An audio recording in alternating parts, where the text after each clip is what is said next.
Ẹ kú déédéé wòyí o gbogbo ẹ̀yin èèyàn ìlú ibi gbogbo tí ẹ bá ti ń gbọ́ mi bóyá Nàìjíríà lẹ ti ń gbọ́ mi o bóyá ní òkè òkun ni o ibi gbogbo tí ẹ bá ti ń gbọ́ mi ọ̀rọ̀ wa yóò lóyin yóò làdùn o èmi Sẹ̀san Adéwùsì ló tún kí yín o Táńtọ́lọ́run bàbá olóyin kan bàbá olóyin original worldwide ẹ ti mọ̀ náà ni ọ̀rọ̀ bí oyin bí àdùn kò ní tán nílé gbogbo wa mo fẹ́ sọ fún wa nípa ọ̀rọ̀ bí a ṣe ń lo oyin fún ẹ̀jẹ̀ ríru gbogbo ẹni tẹ́ ẹ bá ti ra àwọn ìwé mi fún àpẹẹrẹ 50 ìwòsàn tí ń bẹ nínú oyin ẹ̀yin tí ẹ bá ra òyìnbó rẹ̀ 50 ways of using honey tàbí ẹ bá ṣe alábàápàdé ìwé tuntun tó ẹsẹ̀ jáde honey as a medicine ẹ ti rí wípé iṣẹ́ wà nínú ìwé yìí gbogbo tí mo kọ sínú ìwé yìí kò náyàn ní owó púpọ̀ tẹ́ ẹ bá ti ra oyin àwọn nǹkan tẹ́ ẹ máa fi fún oyin kò pọ̀ ẹ wo orúkọ gbẹ́ inú tí mo kọ́ yín níjọ́sí ọ̀sà tí mo sọ wípé kẹ̀kẹ́ mọ́ foyín jẹ̀kọ́ láàárọ̀ tẹ́ bá ti ń foyín jẹ̀kọ́ ọgbẹ́ inú yẹn yóò lọ ní agbára Ọlọ́run iṣẹ́ tí ẹ lè máa fi bẹ́ẹ̀ sí lè máa lo oyin àwọn kan tẹ́ máa fi fún oyin kò pọ̀ nínú ìwé tí mo ṣe mo ti fẹ́ máa wá ìwé egbò káàkiri kẹ́ ẹ tó lè ṣiṣẹ́ bẹ̀ nínú ìwé yìí ibìkan náà tá a ti sọ̀rọ̀ ewé kò ju ewé ewúro lọ kó ṣe pé ká máa lọ wá ewé tẹ̀tẹ̀ ní orúkọ rẹ̀ ewúro tó sì jẹ́ pé kálukú gbèsè kùlé ẹ̀ ni tí ọgbẹ́ inú bá ń dáyàn láàmú bẹ́ẹ̀ ṣe lè lóyin mo ti kọ́ yín ó sì wà nínú ìwé wa ẹ jọ̀ọ́ mo ní kẹ́ ẹ máa subscribe sí channel wa tẹ́ ẹ bá ń subscribe gbogbo information tí n bá fẹ́ máa fún yín lórí oyin ẹ láǹfààní àti máa rí àwọn tí mo ti ṣe sẹ́yìn náà tẹ́ ẹ bá ti tẹ bàbá olóyin original television tẹ́ ẹ bá ti tẹ̀ gbogbo iṣẹ́ tí mo ti kọ́ àwọn èèyàn lọ́fẹ̀ẹ́ ó wà nínú ẹ̀ bàbá olóyin original television tẹ́ bá ti tẹ̀ ti tẹ̀ bàbá olóyin original yóò gbé jáde lórí YouTube bẹ́ẹ̀ dẹ̀ wá lórí Google ẹ̀rí bàbá olóyin original bẹ́ẹ̀ lórí Facebook náà bàbá olóyin original mo máa ń kọ́ àwọn èèyàn ṣẹ́ lọ́fẹ̀ẹ́ ṣùgbọ́n gbogbo ìgbà náà kan ló gbé ó sì máa jẹ́ lọ́fẹ̀ẹ́ ẹ wo hypertension yìí sì téèyàn bá rí ìgò oyin kan ìgò omi ọsàn wẹ́wẹ́ kan àti kinní kan tẹ́ ẹ bá ti kún hypertension yẹn yóò lọ ni hypertension yẹn àwọn èèyàn mi ò kà kún o hypertension ẹ̀jẹ̀ ríru ó jẹ́ àìsàn kan tó jẹ́ wípé silent killer ni àìsàn tí máa ń pààyàn tó máa ń yọ pààyàn ni ó sì máa ń ṣàwọn olówó tó jẹ́ pé olówó mi ẹ̀ kàn pé a rí bàbá yẹn nípa títa ṣe níjẹjọ kí ló pa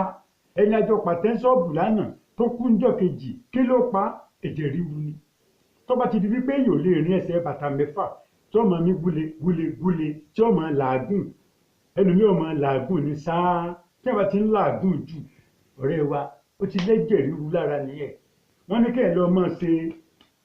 àyẹ̀wò ẹ̀jẹ̀ ìfúnpá rẹ̀ kọ́ máa lọ chẹ́ẹ̀kì ẹ̀yìn BP ẹ̀ ẹ̀yìn mélòó ló ń lọ chẹ́ẹ̀kì déédéé bó o tiẹ̀ lọ chẹ́ẹ̀kì ìwọ náà wò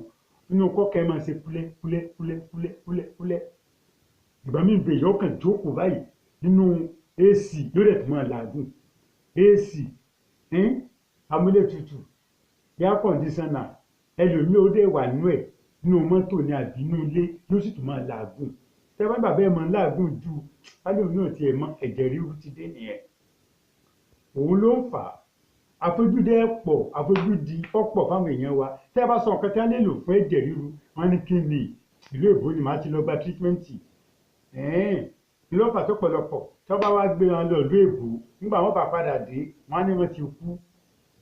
brief illness ló pa wọ́n tẹ́ bá ní kí ló pa wọ́n wọ́n á ní àìsàn ráńpẹ́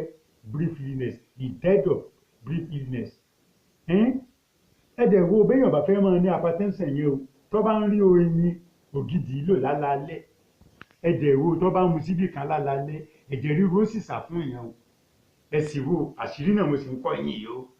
téèyàn bá lè máa mu síbì oyin kan lálálẹ́ ẹ̀jẹ̀ ríru ọ̀mọ̀ ni mú yàn ṣùgbọ́n bó bá ti mú yàn tó ti mú yàn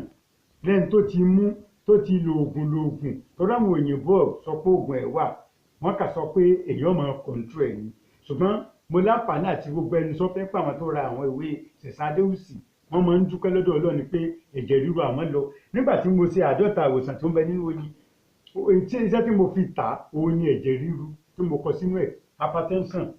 nígbà tí mo kọ sínú 50 ways of using honey 50 ìwòsàn tó ń bẹ nínú oyin 50 ways of using honey òyìnbó ẹ̀rì yóò bẹ́ẹ̀ ni mo fi hàn yín lẹ́ẹ̀kan yẹn àádọ́ta ìwòsàn tí bẹ́ẹ̀ ní oyin ohun tó tà tá a fi kọ́ta the first 10,000 copies ìwé ẹ̀jẹ̀ ríru ló tà jù torí gbogbo àwọn tí wọ́n rà ní sọ fúnra wọn pé bàbá yẹn ó ń try o ó ń ṣe tó kọ́ kìkì wá síta nìyẹn mo kọ́ yín bọ́mọ bá ń tọ̀ lé bẹ́ẹ̀ sì lè lo oyin lásán fún un ó wà nínú fídíò tí mo ti ṣe sẹ́yìn ẹ lọ yẹ̀ wò nínú ká ẹ máa subscribe ká ẹ máa tá a bá ti sọ̀rọ̀ síta àtọ̀kọ́ sálẹ̀ pé please subscribe to this channel àwọn kan ọmọ tí jẹ́ bẹ́ẹ̀ sẹ́ẹ̀bì rẹ́ẹ̀dì tí a kọ subscribe sí mu ẹ máa tẹ̀ tẹ́ ẹ bá ti ń tẹ̀ gbogbo information tí n bá fẹ́ máa fún yín lórí oyin ẹ lè máa rí tí hypertension yẹn ẹ̀jẹ̀ ríru yẹn nǹkan ńlá ni kò sì ní dáa ká fi gbogbo ẹnu sọ fún yín báwọn owó náà la fi máa ń wówó wọn ní àlàáfíà lògùn ọrọ̀ èèyàn ò tọ́jú ara ẹ̀ ni sẹ́tẹ́ bá ti rí ìgò oyin kan báyìí tó jẹ́ oyin gidi níbi irú ti Sẹ̀san Adéwùsì yìí tẹ́ ẹ bá ti róòrì kí náà oyin kan ẹ wá ìgò ọsàn wẹ́wẹ́ kan ẹ dàpọ̀ àti kinní kan kinní yẹn mi ń sọ lórí afẹ́fẹ́ tẹ́ ẹ bá ra ìwé yìí ó ń bẹ nínú ìwé yìí ìwòsàn tó wà nínú oyin ó ní àsì mẹ́dísìn ìwòsàn lóyin ó wà ń bẹ tí ẹ bá ra ìwé yìí ẹ bá ń bẹ bọ́bá dẹ̀ jẹ́ pé olóyin àádọ́ta ìwòsàn tí ń bẹ nínú oyin lẹ bá ríra ó wà nínú ìmúṣọ àṣírí yẹn bẹ nínú 50 ways of using honey ó wà ń bẹ sẹ́rí ẹ̀jẹ̀ ríru ó ń pààyàn o ohun tó ń fa kí bàbá má lè ṣe bàbá dọjú alẹ́ ni ohun tó ń fa kí ìyá má lè ṣe ìyá dọjú alẹ́ ohun tó ń fa kí èèyàn ṣiṣẹ́ kókó owó jọ kó má lè jèrè rẹ̀ ẹ̀jẹ̀ ríru ni o ẹ̀jẹ̀ ríru ni mo ṣe ń fi gbogbo inú sọ fẹ̀yìn èèyàn náà ẹjí nǹkan kékeré bá ṣẹlẹ̀ sí bóyá wọ́n jí owó yín kan bóyá ń fi àbẹ́yàn yín kan kú ẹ má mọ̀ gbélé kan jù o wọ́n máa ń fa ẹ̀jẹ̀ ríru ẹ má mọ̀ gbélé kan jù kọ́ kẹ́mọ ẹni tọ́kọ ẹ̀ bá kú kó ronú wọn bá torí pé ò lè jí ẹni tó ti kú ẹni tó mọ̀ ẹ̀ bá ṣàìsí kọ́ mọ́ torí ìyẹn tó máa ronú láéláé mọ́ kó mọ́kàn kú òun bẹ́ẹ̀ kó gbà fọlọ́run pé ọlọ́run ìwọ ló mú wá ìwọ náà ló mú lọ àwọn tó kù ọlọ́run ó wò àní sunkún lórí ọmọ àní sunkún lórí aya àní sunkún lórí ọkọ ṣùgbọ́n bí nǹkan bá ṣẹlẹ̀ òfò ẹ̀mí òfò dúkìá ó sì ní í ṣe wá bí nǹkan kan bá ṣẹlẹ̀ káwọn máa gbé lẹ́kàn títí ó ń fẹ́ ẹ̀jẹ̀ ríru ó ń fẹ́ ẹ̀jẹ̀ ríru ẹlòmíì tó bá wá sọ́dọ̀ wa tó bá ní ẹ̀jẹ̀ ríru ni o máa ń kí ló fà gan ẹlòmíì nígbà ọkọ òun ṣàìsí tó o bá ń rò títí wọn náà ń tètè kú nìyẹn ẹlòmíì lè fẹ́ ọmọ òun kan tó kú ló fà tóun fi ń ronú èyí ò ronú ṣùgbọ́n ẹ má ronú púpọ̀ jù tẹ́ ẹ bá ti ronú púpọ̀ nǹkan mi ò tún bàjẹ́ ẹ ní sùúrù kẹ́ ẹ lè ṣe ìyá àwọn ọmọ yín dojú alẹ́ ẹlòmíì ìyàwó ẹ̀ ló kú tó bá tún ti ń ronú ẹ̀jẹ̀ ríru òmù tó náà bá ṣọ́ra yóò tún kú náà ni ẹ má gbàgbé o bàbá olóyin òrìjínà Sẹ̀san Adéwùsì táńtọ́ lọ́n ló ń bá yín sọ̀rọ̀ ẹ wo àwọn fídíò tí mo ti ṣe ẹ tẹ bàbá olóyin òrìjínà tẹlifíṣàn ẹ rí gbogbo àwọn àṣírí tí mo ti sọ rẹpẹtẹ bẹ́ẹ̀ ṣe lè lo oyin fọmọ tí ń tọ̀ lé bẹ́ẹ̀ ṣe lè lo oyin fún etí bẹ́ẹ̀ ṣe lè lo oyin fún ọgbẹ́ inú mo ti kọ́ yín lọ́fẹ̀ẹ́ sẹ́ẹ̀dí eléyìí ẹ ra ìwé mi ká ẹ tó rí gbogbo àṣírí pé ìgò oyin kan ìgò ṣàbẹ̀wò àti kíní kan sẹ́ẹ̀dí kíní kan yẹn ọ̀nà yín 20 naira ní kíní tẹ́ fi kún oyin tẹ́ ẹ bá ti fi kún tẹ́ ẹ bá lò láàárọ̀ lọ́sàn-án lálẹ́ ní agbára Ọlọ́run ẹ̀jẹ̀ ríru yẹn ó sì lọ bẹ́ẹ̀ bá bẹ́ẹ̀ náà tó ti ń ràwé wa wọ́n sọ fún mi gbà gbogbo òwe tí bàbá olóyin ń ṣe ọ̀rẹ́ẹ̀tì ni èmi náà ni mo ṣe fídíò yìí o àṣírí oyin mo sọ sẹ́tò oyin ṣe sínú ẹ̀ náà àṣírí oyin mo ṣe fídíò tẹ́lẹ̀ mi ò lè kàwé mo ṣe fídíò ó kàn ní àṣírí oyin kò mí nì ìwòsàn tó wà nínú oyin fídíò ni owó fídíò yẹn ó kéré ní tiẹ̀ ṣùgbọ́n iṣẹ́ ẹnu rẹ̀ kò pọ̀ tó iṣẹ́ ẹnu ìwé iṣẹ́ ẹnu rẹ̀ kò pọ̀ tó ti inú ìwé a kàn fún aláṣìírí bíi 5-6 wípé àpẹ́ pápó rọ̀wọ́ mi tó o bá lu iṣẹ́ ẹnu ẹ̀ tó bá ṣiṣẹ́ fún ẹ ìwọ ní ó wà sọ pé ẹjọ́ bàbá yìí ó yẹ kí n lè ràwé bó làwọn fi ń ràwé wa táwọn mi ò mọ̀ ṣe rí bọ́jọ́ ọ̀bà ya ẹlòmíì ìgbọ́jà kalẹ̀ ọjọ́ ìyá bẹ́ẹ̀ sì lè lo oyin mo ti kọ́ yín ẹ lọ wo fídíò ẹ lọ wo YouTube yẹn ẹ tẹ bàbá olóyin òjìnà tẹlifíṣàn ẹ rí gbogbo àwọn àṣírí yìí bẹ́ẹ̀ wọ́n bá jẹ́ pé tí wọ́n bá débì kan máa ń kórìíra rẹ ni hatred tó jẹ́ pé mo ò láìkí ẹ bí wọ́n bá sọ̀rọ̀ wọn ní ògbẹ́nu sọ̀hún mo ti sọ sínú fídíò ẹ lọ wò YouTube ẹ tẹ bàbá olóyin òjìnà tẹlifíṣàn ẹ rí bá a ṣe lè lo ewúro láti lè mú kórìíra kúrò lára mo ti ṣe sínú fídíò ó wà ń bẹ ẹ lọ wò lórí channel lórí bàbá olóyin òjìnà tẹlifíṣàn lórí YouTube lórí Google lórí Facebook mo kọ́ yín lọ́fẹ̀ẹ́ ẹlòmíì gbọ́jà kalẹ̀ ọjọ́ ọ̀tà ẹ lọ wò ó mo ti kọ́ yín láṣìírí yẹn sẹ́yìn ẹ lọ wo orí YouTube ó dẹ̀ wà nínú ìwé yìí náà ọ̀pọ̀lọpọ̀ tí mo kọ́ yín náà ló wà nínú ìwé ẹ má gbàgbé o Sẹ̀san Adéwùsì Táńtọ́lọ̀ bàbá olóyin òrìjínà tí mò ń gbé nílùú Ìyẹ̀sẹ̀ Ọ̀tà lẹ́gbẹ̀ẹ́ Ṣàngó Ọ̀tà ní ìpínlẹ̀ Ògùn mo ní alágbàtà o tí ẹ bá dé Mushin ẹ béèrè CAF Communications number 4 Aloko Laro Street ní Mushin number 4 Aloko Laro Street ní Mushin ní Bàrígà ẹ lọ sí number 22 Ìlàjẹ Road ní Bàrígà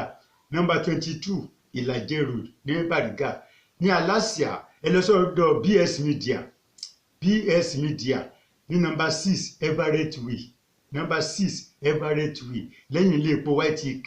tẹ́ bá ti dóṣòdì níbi eré Bọ́ládé ẹ̀ka ẹ̀ tó kan bí Bọ́ládé tán ẹ̀rí ilé epo kan lẹ́sẹ̀ títì YTK petrol station ẹ̀yìn rẹ̀ number 6 Everett Way Aláṣìá bus stop Aláṣìá Òṣòdì àwa ń bẹ̀ tó bá jẹ́ Ìjẹ̀bú Mushin ni ẹ lọ rí Alájà Yasuna Èṣùgbọ̀n níta Mògiri Alájà Yasuna Èṣùgbọ̀n níta Mògiri lẹ́gbẹ̀ẹ́ Technical College Ìjẹ̀bú Mushin ní Ìkọ̀tún Ègbè ẹ rí Mrs Taiwo Ìyámúbọ̀ ń bẹ̀ Mrs Taiwo Ìyámúbọ̀ ní number 2 Fẹ́mi Ọ̀ṣọ́bù Street ọjà Àgòdò ẹ bá ti dẹ́sẹ̀ lé Ègbè ẹ̀yẹ ságun ọ̀kadà àbí márùwá tí ń lọ sọ́jà Àgòdò ẹ béèrè Fẹ́mi Ọ̀ṣọ́bù Street number 2 Fẹ́mi Ọ̀ṣọ́bù Street ọjà Àgòdò ní Sùúrùlérè ẹ lọ sọ́dọ̀ Hajia Fatimat ní number 5C Akérèlé Street Extension number 5C Akérèlé Street Extension opposite Power Holding number 5C Akérèlé Street Extension opposite Power Holding ní Sùúrùlérè àwa níbẹ̀ mo ti sọ ti Bàrígà fún yín ẹ má gbàgbé ní Bàbá Olóyè bus stop ìlú Ìyẹ̀sẹ̀ Ọ̀tà ní Gágá wà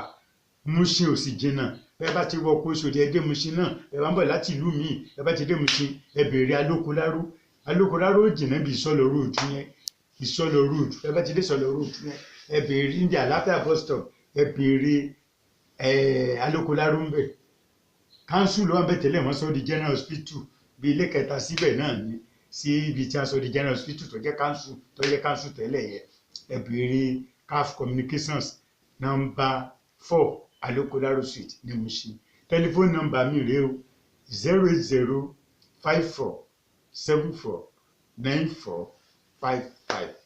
ẹ túbọ̀ lẹ́ẹ̀kan sí 08054749455